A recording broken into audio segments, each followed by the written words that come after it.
Government की भूल हुई है, मैं ये कहूंगा कि इंश्योरेंस जो है वो एक नेसेसिटी ऑफ लाइफ है, जरूरत है। तो उसके ऊपर जो जीएसटी लगाया गया है गवर्नमेंट की तरफ से, वो 18% का जीएसटी है। अगर फाइनेंशियल एसेट्स में लोगों ने ज्यादा इन्वेस्टमेंट करनी चाहिए, या इंश्योरेंस ये नेसेसिटी ऑफ लाइफ है, ये अगर बात समझी है गवर्नमेंट ने, तो इसके ऊपर का जीएसटी जो है वो एक तो हटा दें या कम कर दें।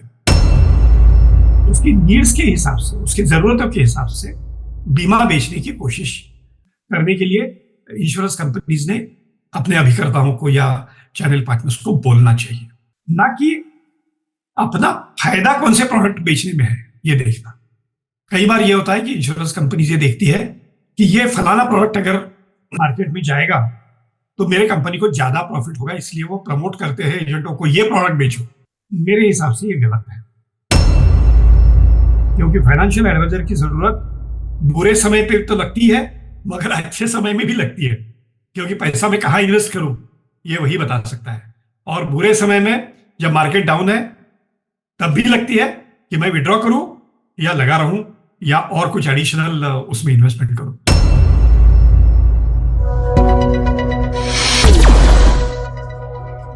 हर गवर्नमेंट ये कोशिश करती है कि नॉन फाइनेंशियल एसेट से लोग पैसा निकालकर फाइनेंशियल एसेट में पैसा डालें। और फाइनेंशियल एसेट जो है वो कई प्रकार के हैं, जैसे बैंक डिपॉजिट्स है, पोस्टल डिपॉजिट्स है, या म्यूचुअल फंड्स है, या शेयर मार्केट है, इंश्योरेंस है। तो ये सारे फाइनेंशियल मार्केट के एलिमेंट्स हैं। अब ये कॉम्पीट नहीं करते। भले ही आप बैंक डिपॉजिट करो, नो प्रॉब्लम, बहुत अच्छा है।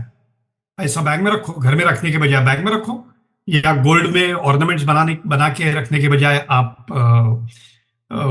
सॉवरेन गोल्ड बॉन्ड में रखो, या बैंक फिक्स डिपॉजिट करो। अगर रिस्क लेना चाहते हो तो शेयर मार्केट में जाओ, कोई दिक्कत नहीं है। They don't compete with each other.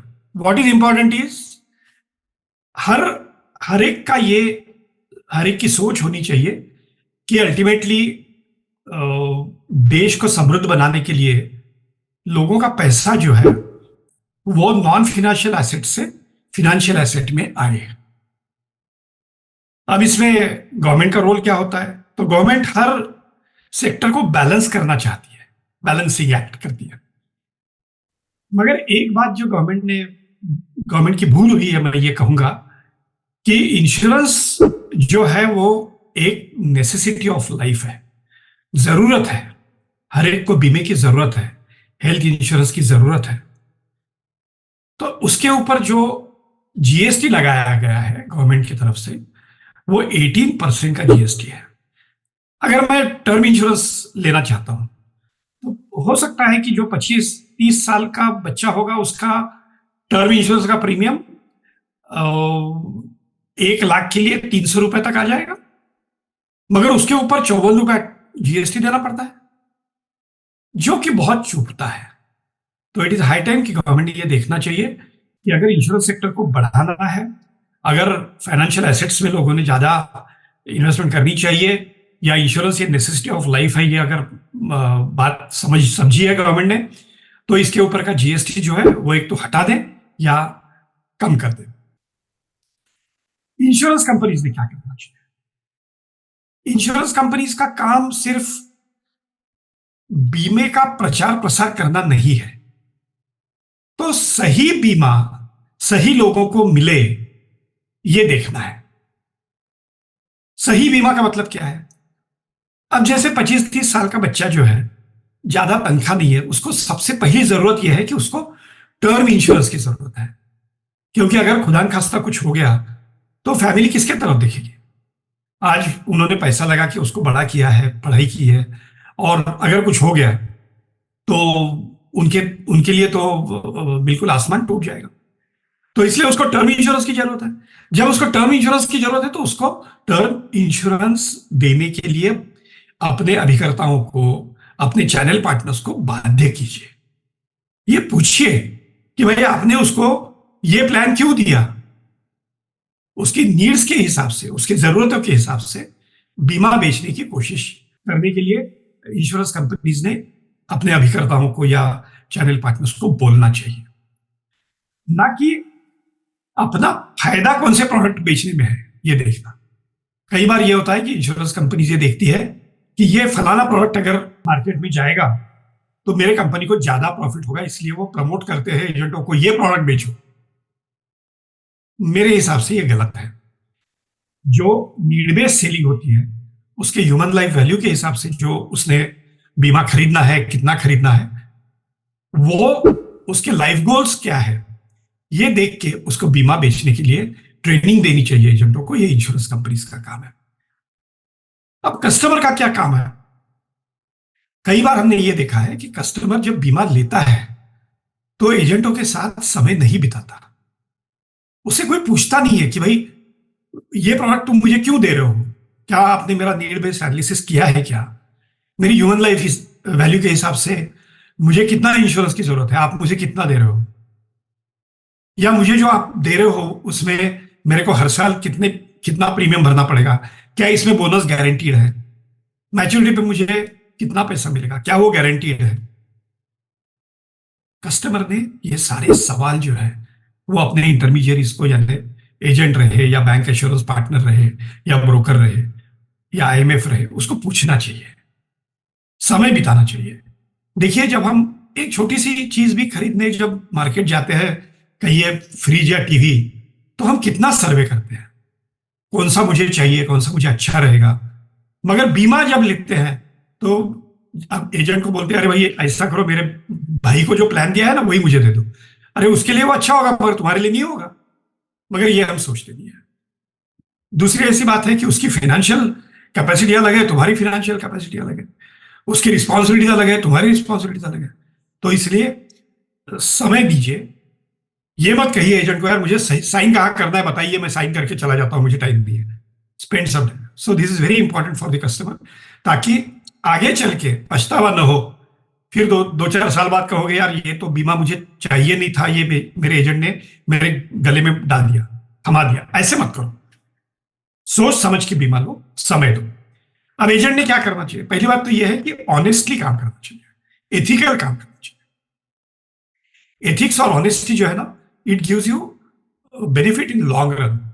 शुरू में हो सकता है कि एक आध दो क्लाइंट तुम्हारे चले जाएंगे, क्योंकि वो कहेगा, अरे भाई फलाने एजेंट ने मुझे कहा था कि ये पॉलिसी में बोनस जो है वो गारंटीड है 50 रुपए का। मगर आप कहोगे, भाई कायदे के हिसाब से तो बोनस कभी गारंटी नहीं होती है, जो बोनस मिलेगा वो मिलेगा, आज की तारीख में इतना है, आगे बढ़ेगा कम होगा मैं बोल नहीं सकता।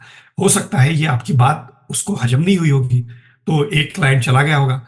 मगर 2-4 साल बाद जब उसको पता चलेगा कि आपने सही बात बताई थी, तो वो आपके पास आएगा। तीसरी बात यह है एजेंटों के लिए कि हर बार अपना एजुकेशन क्वालिफिकेशन बढ़ाते रहो। एजुकेशन क्वालिफिकेशन यानी सिर्फ डिग्री नहीं कहता हूं मैं, कई सर्टिफिकेशन कोर्सेस है, सीएफए है, किताबें पढ़ते रहो।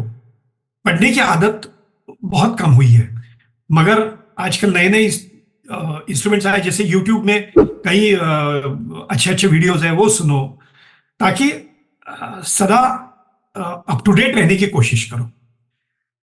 किसी भी क्लाइंट को छोटा मत समझो। आज भले ही वो छोटा होगा, कम व्यवसाय होगा उसका, उसने बड़ी स्मॉल सम एश्योर्ड और स्मॉल प्रीमियम का आपके पास बीमा लिया होगा, मगर हो सकता है आगे चल के जब उसका काम बढ़ेगा तो आपने उसको अगर अच्छी सर्विस दी है तो दूसरे के पास थोड़ी जाएगा, आप ही के पास आएगा। तो किसी को छोटा मत समझो। Every client is equally important for you. और एक बात आखिरी की मैं बताना चाहता हूं कि बीमे की एजेंसी अगर ली है या फाइनेंशियल सेक्टर में आप रहना चाहते हो तो सिर्फ बीमे पे निर्भर मत रहो।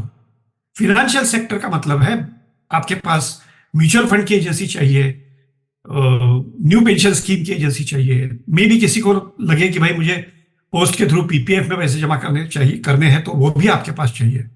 फाइनेंशियल एडवाइजर, ये पूरा फाइनेंशियल एडवाइजर आप होनी चाहिए, ना कि सिर्फ इंश्योरेंस एडवाइजर या सिर्फ म्यूचुअल फंड के आईएफए होनी चाहिए।